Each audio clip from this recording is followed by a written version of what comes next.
important for your listeners to know that we are nonpartisan.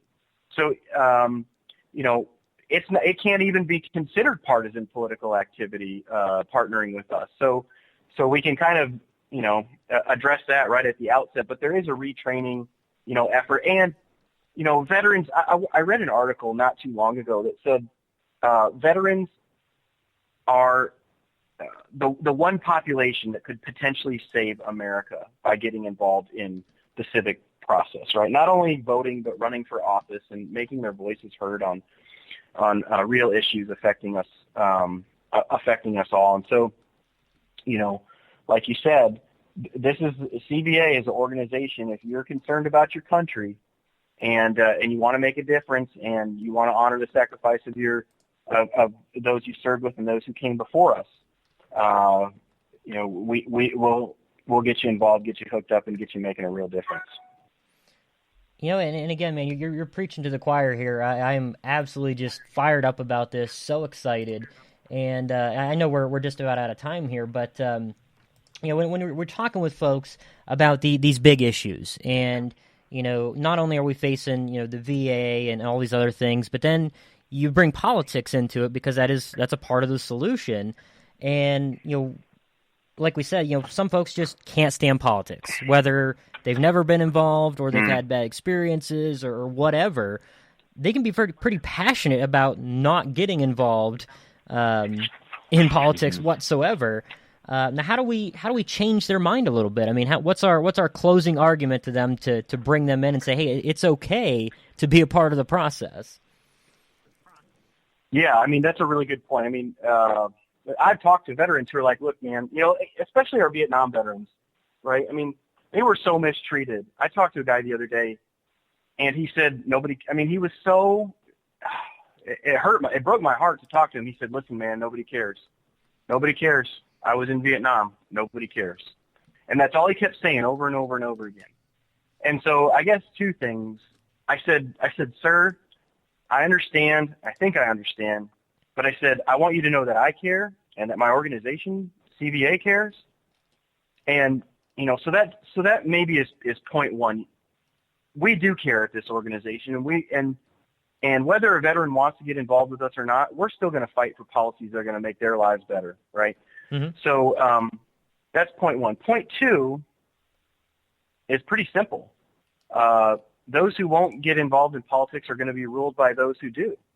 And this is not only a right; it's a right. I would say it's a duty. You have a duty to inform yourself on the issues, and if you can't do it for yourself, I get that. Do it for your brother or sister who didn't come home, or do it for your children or your grandchildren, or your buddy if you don't have children. Do it for those who came before us. Make your voice heard. Because I can tell you that no population is more respected. And this is true, and you know this. No population in our country is more respected than our veterans, and that's whether it's at Capitol Hill or down at the the local coffee shop. Everybody wants to know what is the veteran's take on this. What does the veteran think about this? What does somebody who's actually been to the Middle East say about national security or what this fight against ISIS is going to mean, or what should happen at the VA? Should I be able to take, like the GI Bill, should I be able to take my dollars that would otherwise go to the VA and take them to my doctor of choice, just like I can with my school of choice for the GI Bill? We say yes, right?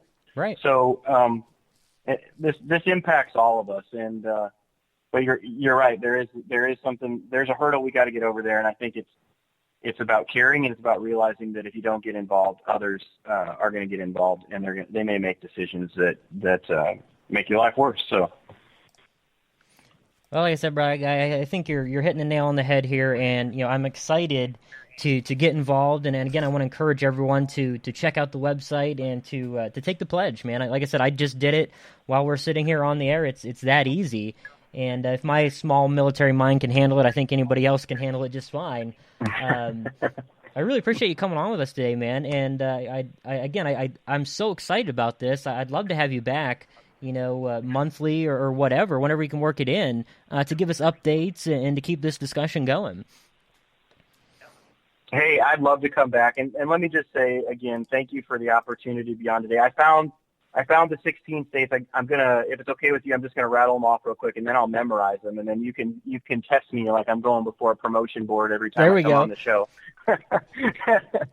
So we're talking about Nevada, Colorado, Arizona, New Mexico, Texas, Louisiana, Georgia, Florida, North Carolina, South Carolina, Virginia, New Hampshire, Pennsylvania, Ohio, Minnesota, and finally the great state of Iowa. So there you go. If you're in one of those states or nearby, you know, like you said, text the word pledge to 52886 or hop on our website, cv4a.org, if you want to learn more. Download the Fixing Veterans Healthcare Task Force report. It's a there's an executive summary on like pages 2 and 3. And if you really need something to put you to sleep, you can read through the rest of it. But the executive summary is really great. And so I'm kidding. It's a well done report, and I've read through it. It's really fantastic stuff. So I appreciate the time today, Johnny, and appreciate everything you've done and you're continuing to do for our community. Hey, that's what it's all about, brother. We got to take care of each other, and we'll keep fighting on. And I encourage you to do the same. And we'll talk to you soon, man. I really appreciate it. All right, brother. Appreciate it.